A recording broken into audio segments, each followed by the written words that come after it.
Chungking Express is probably the Criterion film that I saw first. It was when I first got into film school. I'd never really seen a foreign film before. I wasn't watching a lot of foreign films. I just remember just being like kind of sucked in and having this feeling of how big the world was, but how small it was at the same time. Because, you know, I don't speak Mandarin or Cantonese. I've never been outside of the state of Florida, and I'm watching this film and I'm feeling all these things. And then stylistically, it was made in a way that was different than any film I'd ever seen before. What a difference a day made. I always obsess over the Dina Washington montage. This guy basically summarizes an entire relationship in 2 minutes and like 34 seconds. And it starts out with this toy airplane, you know? That moment to me always struck me as something that was just like ridiculously beautiful, even though it's mournful at the same time. I'd never seen anything like that in a film, ever in my life, you know? And here's Dina Washington, you know, this, you know, somewhat tragic, you know, soul singer, you know, from America. And here's this guy in Asia. It's like, how small is the world? 我以為會同佢一齊好耐，好似一架入滿油嘅飛機咁，可以飛好遠。點知架機中途轉站。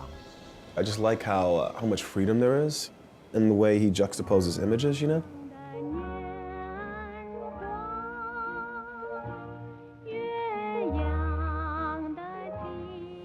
And The Mood for Love. I can't even touch that film.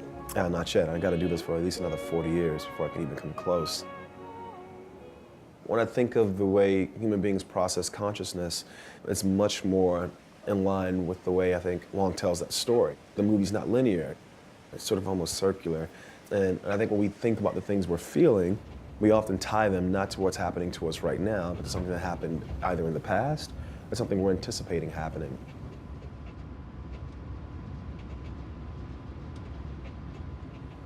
I think that movie does just an amazing job of translating what that feels like. In particular, just the idea of characters walking up a stairway. I don't think people have processed what that feels like much the same way after you see that film. It just communicates it in this very beautiful language that can only be captured in cinema. I think in Wong's films, characters always are yearning for so many things. And oftentimes, I feel like those things are attainable if those characters choose to go after them.